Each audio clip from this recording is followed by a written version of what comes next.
जय हिंद दोस्तों, आज के इस क्लास में आप सभी का बहुत बहुत स्वागत है। तो दोस्तों, जैसे कि आप सभी जानते हैं कि 7 अगस्त से आपका बिहार पुलिस का एग्ज़ाम स्टार्ट हो रहा है।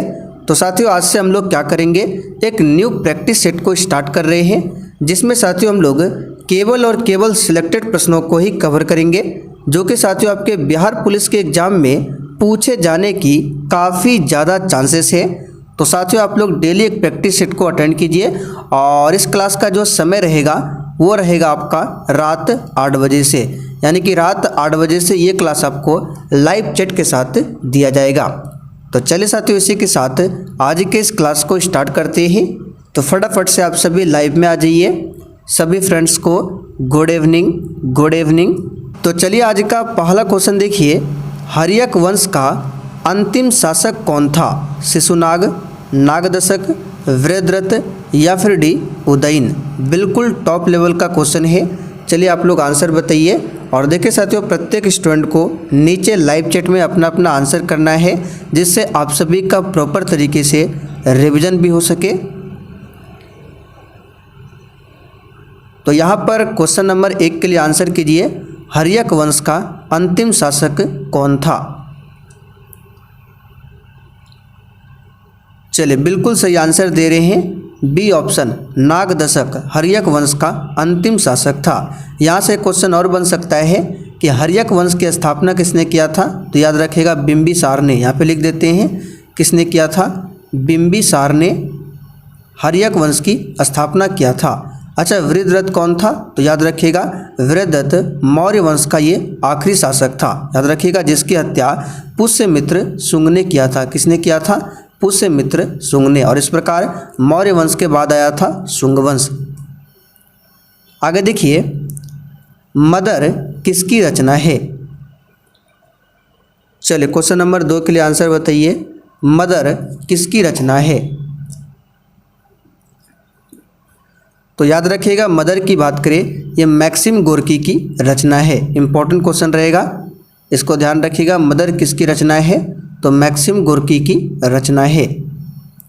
चलिए, तीसरा क्वेश्चन देखिए, जनगणना 2011 के अनुसार सबसे ज़्यादा भारत साक्षरता दर वाला केंद्र शासित प्रदेश कौन सा है? बिल्कुल आपको सोच समझकर आंसर करना है। और साथियों, जितने भी क्वेश्चन आपके सही हो रहे हैं, आप लोग साइड में कॉपी में लिखते चलिए। फिर सेशन के लास्ट में आपको कमेंट करके अपना अपना स्कोर हमें ज़रूर बताना है। तो 2011 के अनुसार अगर आपसे राज्य पूछता तब आंसर होता आपका केरल, लेकिन यहाँ पे पूछा गया है केंद्र शासित प्रदेश। तो टोटल 8 केंद्र शासित प्रदेश है, जिसमें से सबसे ज़्यादा साक्षरता दर वाला केंद्र शासित प्रदेश की बात करें, यह है लक्षद्वीप। अच्छा, लक्षद्वीप की राजधानी पूछे कहाँ पर है? तो कवरत्ती। कवरत्ती में लक्षद्वीप की राजधानी है। अंडमान निकोबार की राजधानी कहाँ पर है? Port Blair. कहाँ पर है? पोर्ट ब्लेयर में। आगे देखिए, क्राकाटोआ ज्वालामुखी कहाँ पाया जाता है? ये क्वेश्चन ऑलरेडी पूछा हुआ क्वेश्चन है, आंसर बताइए। चलिए, आंसर क्या होगा? क्राकाटोआ ज्वालामुखी कहाँ पर पाया जाता है? तो ध्यान रखना है, इंडोनेशिया में। कहाँ पर पाया जाता है? इंडोनेशिया में। अच्छा, इंडोनेशिया की राजधानी कहाँ पर थी? जकार्ता। जकार्ता इंडोनेशिया की राजधानी। लेकिन अभी जो इंडोनेशिया की नई राजधानी है, यह है नूसंतारा। ध्यान रखिएगा, तो एग्जाम में अगर पूछे कि इंडोनेशिया की राजधानी कहाँ पर है, तो ध्यान रखना है नूसंतारा। आगे देखिए, पुर्तगाली उपनिवेश का प्रथम वायसराय भारत में कौन हुआ? चलिए, 5 के लिए आंसर बताइए। साथियों, बिल्कुल इसी टाइप के क्वेश्चन आपके बिहार पुलिस के एग्जाम में पूछे जाएंगे। और देखिए, जिन्होंने अभी तक सेशन को लाइक नहीं किया है, प्लीज़ आपसे रिक्वेस्ट है, आप लोग सेशन को एक बार लाइक करके और आज के सेशन को शेयर कर दीजिए।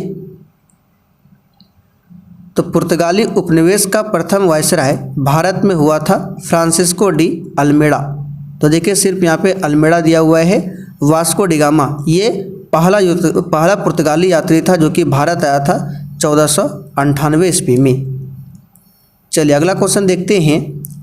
फ्रैंकफर्ट की संधि 10 मई 1871 को हुई थी, किसके मध्य में हुई थी? यहाँ से आपको डेट और किसके मध्य में हुई थी, दोनों क्वेश्चन ध्यान रखने हैं। तो साथियों फ्रैंकफर्ट की संधि हुई थी 10 मई 1871 को और ये हुई थी फ्रांस एवं प्रशा के मध्य में।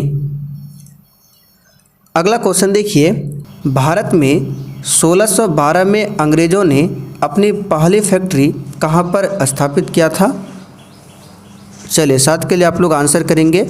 और देखिए साथियों, अगर आप लोग इसका पीडीएफ लेना चाहते हैं तो ये पीडीएफ आपको मिलेगा टेलीग्राम पर। कहाँ पर मिलेगा? टेलीग्राम पर। और टेलीग्राम का लिंक कहाँ पर है तो इसे वीडियो के नीचे डिस्क्रिप्शन बॉक्स में दिया हुआ है, आप लोग जाकर ज्वाइन कर लीजिए। लेकिन देखिए पीडीएफ में आंसर आपको नहीं मिलेगा, इसलिए आप लोग यहीं पर कॉपी में आंसर लिखते चलिए साथ में। तो भारत में 1612 में अंग्रेज़ों ने अपनी पहली फैक्ट्री कहाँ पर स्थापित किया था? तो याद रखिएगा सूरत में। कहाँ पर? सूरत में। The struggle for India solve पुस्तक के लेखक कौन है? चलिए 8 के लिए आंसर बताइए। The struggle for India solve पुस्तक के लेखक कौन है? तो याद कर लेना है शशि थरूर। इम्पोर्टेंट पुस्तक है शशि थरूर। आगे देखिए, एंजिल जलप्रपात निम्नलिखित में से किस देश में अवस्थित है? ये क्वेश्चन पूछा हुआ क्वेश्चन है। चलिए आंसर बताएंगे। एंजिल जलप्रपात ये निम्नलिखित में से किस देश में अवस्थित है? तो प्यारे साथियों, इसकी बात करें एंजिल जलप्रपात तो ये वेनेजुएला में है। कहाँ पर है? वेनेजुएला में। चलिए आगे देखिए, भारतीय संविधान की प्रस्तावना में यानी कि प्रियम्बल में समाजवादी शब्द किस संशोधन द्वारा जोड़ा गया था? तो इस क्वेश्चन के बारे में हमने आपको पहले भी बहुत बार बताया है। प्रस्तावना में अभी तक केवल और केवल एक बार ही संशोधन हुआ है और वो है 42वां संशोधन। कब हुआ था? तो 1976 में। और इसी के तहत प्रस्तावना में 3 शब्द को ऐड किया गया था, समाजवादी, धर्मनिरपेक्षता और अखंडता। तो यहाँ पे देखिए आंसर क्या होगा? 42वां संशोधन। 44वां संशोधन कब हुआ था? तो 1978 में। इसे भी ध्यान रखिए। एक नया राज्य बनाने में संवैधानिक संशोधन के लिए कैसा बहुमत चाहिए? चलिए आंसर बताइए फटाफट से। और देखिए इस क्लास के साथ साथ आप लोग शाम 7:30 बजे की क्लास को ज़रूर देखिए। ये क्लास आपको मेरे दूसरे चैनल पर मिल जाएगा। उस चैनल का नाम है दिवाकर स्टडी IQ। उसका लिंक मैं डिस्क्रिप्शन बॉक्स में दे देता हूँ, आप लोग क्लिक करके देख सकते हैं। नाम क्या है? Diwakar study IQ। तो साथियों, एक नया राज्य बनाने में संवैधानिक संशोधन के लिए कैसा बहुमत चाहिए? तो साधारण बहुमत। देखिए ए ऑप्शन में दिया हुआ है। भारतीय संविधान का संशोधन करके शिक्षा का अधिकार कब जोड़ा गया? मोस्ट VVI क्वेश्चन है, इस पर आप सभी स्टार मार्क कर लें।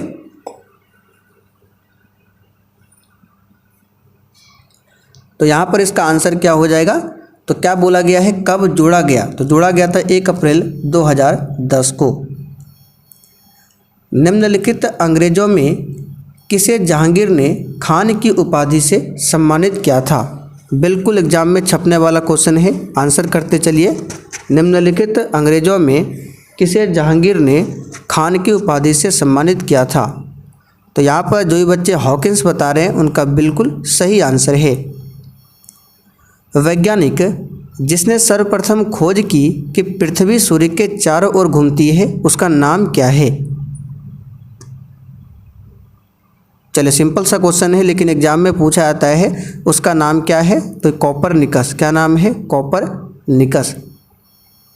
हमारी आकाश गंगा के केंद्र की परिक्रमा करने में सूर्य को औसतन कितना समय लगता है?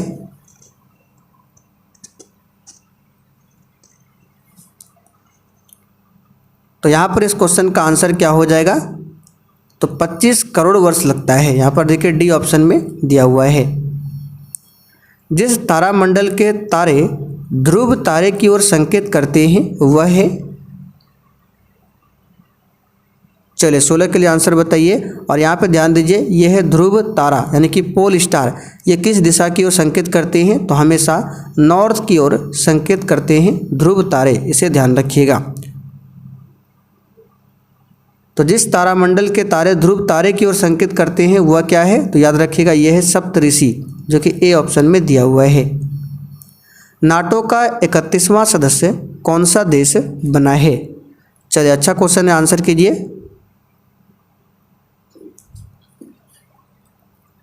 तो यहाँ पे देखिए नाटो, तो नाटो का जो 31वां सदस्य देश बना है ये बना है फिनलैंड, और फिनलैंड की राजधानी कहाँ पर है? हेलसिंकी।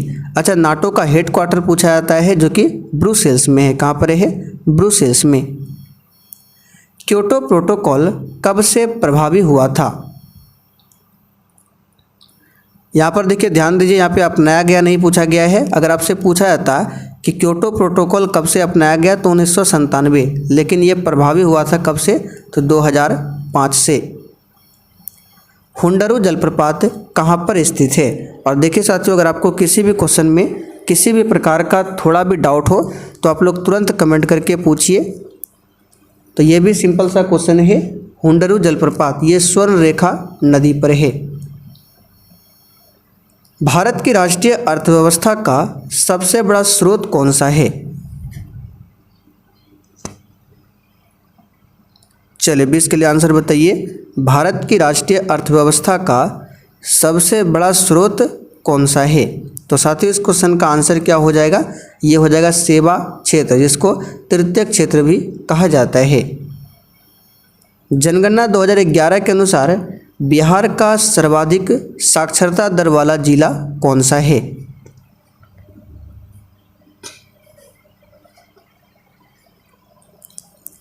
तो यहाँ पर 21 के लिए आंसर क्या हो जाएगा? तो सबसे अधिक साक्षरता दर वाला जिला है रोहतास, और सबसे कम है पूर्णिया। भारत में राष्ट्रीय आय की गणना में एक समस्या क्या है? यह भी क्वेश्चन एग्जाम के लिए इम्पोर्टेंट बन सकता है। भारत की राष्ट्रीय आय की गणना में एक समस्या क्या है? तो वो समस्या क्या है? तो वो समस्या है गैर मुद्रीकृत खपत। भारत के राष्ट्रीय आय आंकड़ों का आकलन किसके द्वारा किया जाता है? चलिए 23 के लिए आंसर बताइए। भारत के राष्ट्रीय आय आंकड़ों का आकलन किसके द्वारा किया जाता है? तो सिंपल सा क्वेश्चन है, ये किया जाता है किसके द्वारा? केंद्रीय सांख्यिकी संगठन के द्वारा। भारतीय संविधान के किस अनुच्छेद में राज्य वित्त आयोग का प्रावधान मिलता है? मोस्ट वीवीआई क्वेश्चन है, एग्जाम के लिए इम्पोर्टेंट मार्क कर लीजिए। संविधान के किस आर्टिकल में राज्य वित्त आयोग, ध्यान दीजिए केवल वित्त आयोग नहीं है, अगर केवल वित्त आयोग रहता तो आंसर होता आर्टिकल 280, लेकिन यहाँ पे है राज्य वित्त आयोग। तो इसका प्रावधान मिलता है आर्टिकल 243 आई में। किस में मिलता है? आई में। अभी इस क्वेश्चन को याद कर लीजिए। तुर्की की राजधानी कहाँ पर है? चलिए आंसर बताइए। तुर्की, जिसका नया नाम हो गया है तुर्की, ध्यान रखिएगा। अब तुर्की का नया नाम क्या हो गया है? तुर्की। तो इसकी राजधानी कहाँ पर है? सिंपल सा क्वेश्चन है, अंकारा में। अच्छा आप लोग कमेंट करके बताइए मस्कट ये किसकी राजधानी है? पटाना घास का मैदान किस देश में पाया जाता है?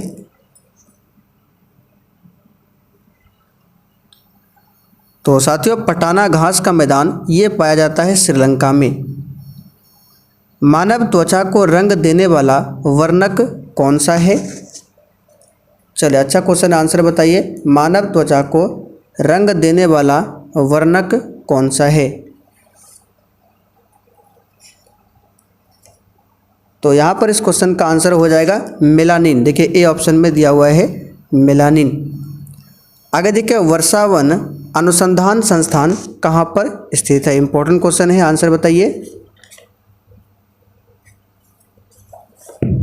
वर्षावन अनुसंधान संस्थान ये कहाँ पर स्थित है? तो साथियों इस क्वेश्चन का आंसर क्या हो जाएगा? ये कहाँ पर है? तो 28 के लिए आंसर आपका हो जाएगा बी ऑप्शन, जोरहाट में। कहाँ पर है? असम के जोरहाट में। निम्नलिखित में से कौन सा एक मीठी महक वाला पदार्थ है?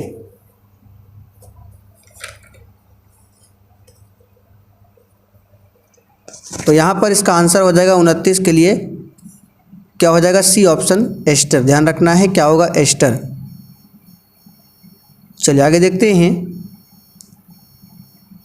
निम्नलिखित में से कौन सा सिंधु घाटी की सभ्यता से संबंधित स्थल नहीं है? चलिए 30 के लिए आंसर बताइए फटाफट से। और सेशन के लास्ट में साथियों आपको बिल्कुल ईमानदारी पूर्वक कमेंट करके अपना अपना स्कोर बताना है।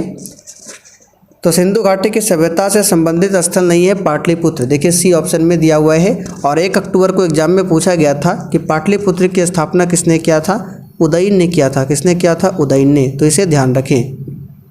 और उदयन के पिता कौन थे, अजातशत्रु। अजातशत्रु के पिता कौन थे, बिंबिसार। अच्छा, कालीबंगन कहाँ पर है, ध्यान रखना है, राजस्थान में है। रोपड़ कहाँ पर है, पंजाब में है।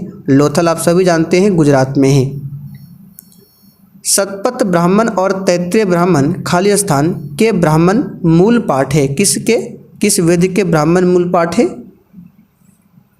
चलिए इसका आंसर बता देते हैं, यजुर्वेद के।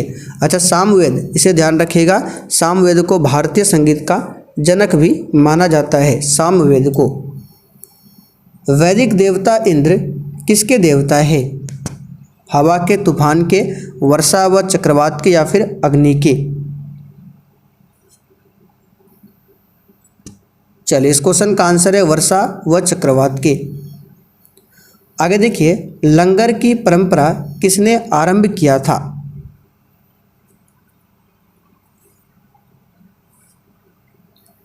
तो साथियों, लंगर की परंपरा को किसने आरंभ किया था, तो आंसर है गुरु नानक देव ने।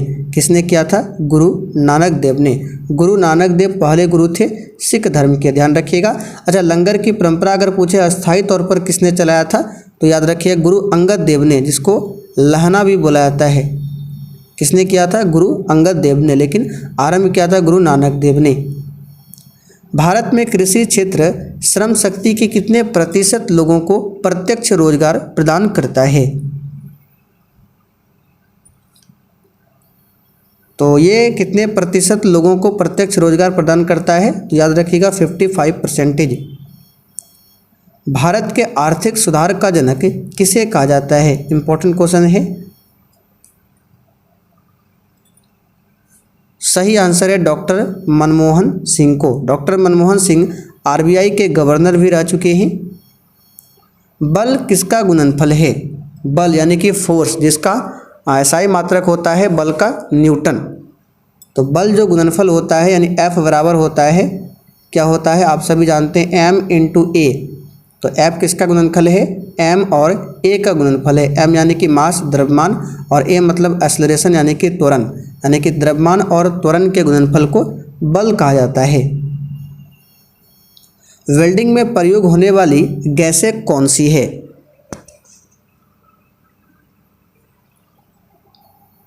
तो साथियों, वेल्डिंग में प्रयोग होने वाली गैसें कौन सी है, तो इसका आंसर याद रखिएगा ऑक्सीजन के साथ में एसिटिलीन होता है। निम्नलिखित में से कौन सा शहर बिहार के सबसे पूर्वी भाग में स्थित है। चलिए अच्छा क्वेश्चन है, आंसर कीजिए। कौन सा शहर बिहार के सबसे पूर्वी भाग में स्थित है।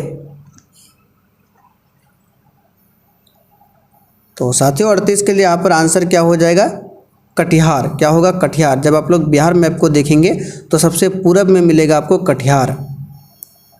बिहार में किस प्रकार के उद्योगों की प्रत्याशा एवं संभावनाएं हैं।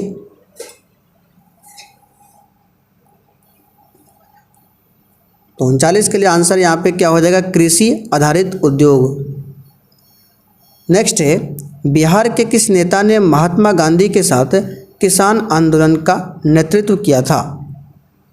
तो बिहार में किसान आंदोलन कहाँ पर हुआ था, चंपारण में। चंपारण याद रखिएगा, चंपारण सत्याग्रह कब हुआ था, 1917 में हुआ था। और ये था इसमें राजकुमार शुक्ल। कल भी हमने इस क्वेश्चन को बताया था आपको। बिहार में पहली चीनी मिल स्थापित हुई थी।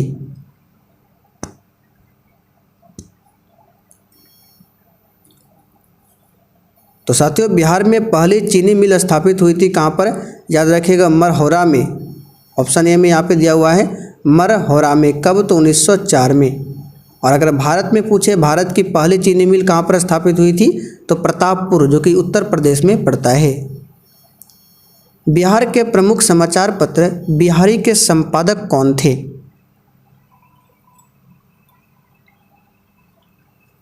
तो बिहार के प्रमुख समाचार पत्र है बिहारी, इसके संपादक कौन थे, तो बाबू माहेश्वर प्रसाद। ध्यान रखना है, बाबू माहेश्वर प्रसाद। सुरेंद्र वर्मा को साहित्य अकादमी पुरस्कार किस वर्ष में प्रदान किया गया था।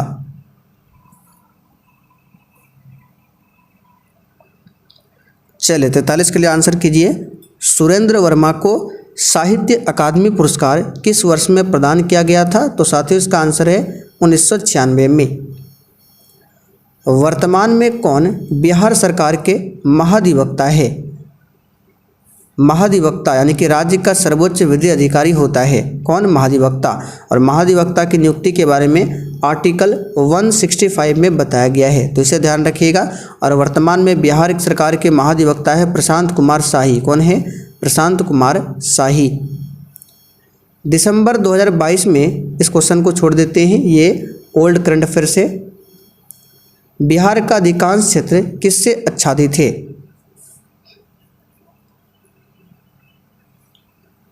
चलिए 46 के लिए आंसर बताइए। यहाँ पे क्या पूछा गया था? अंतर्राष्ट्रीय चीता दिवस। ऐसे आपको ध्यान रखना है, अंतर्राष्ट्रीय चीता दिवस 4 दिसंबर को मनाया जाता है। तो बिहार का अधिकांश क्षेत्र किससे आच्छादित है? तो सिंपल सा क्वेश्चन है, कछारी मिट्टी से। चलिए आगे देखिए, भारत में सर्वाधिक पाइराइट किस राज्य से प्राप्त किया जाता है? तो साथियों भारत में सबसे अधिक पाइराइट बिहार से प्राप्त होता है। और लीची का उत्पादन भी सबसे अधिक पूछे बिहार में होता है। पश्चिम बंगाल में जूट पूछे, जूट याद रखना है। उत्तर प्रदेश में गन्ना। सदिश राशि है, चलिए द्रव्यमान, कार्य, दाब, विस्थापन, इनमें से सदिश राशि कौन है? तो साथियों सदिश राशि यहाँ पे हो जाएगा विस्थापन। बाकी दाब, कार्य, द्रव्यमान ये सभी अदिश राशि के उदाहरण हैं। मानव शरीर में रक्त की प्रतिशत मात्रा कितनी होती है?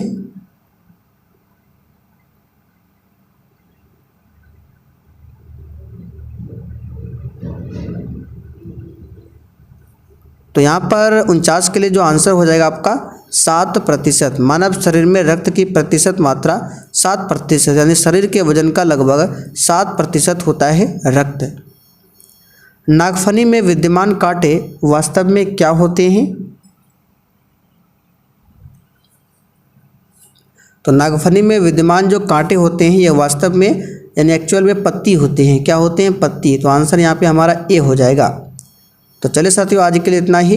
अब आप लोग फटाफट से कमेंट करके बता दीजिए आपने आज के इस 50 क्वेश्चन में कितने क्वेश्चन सही कर पाए हैं। चलिए फटाफट से लाइव चैट में भी बता दीजिए और कमेंट में भी बता सकते हैं।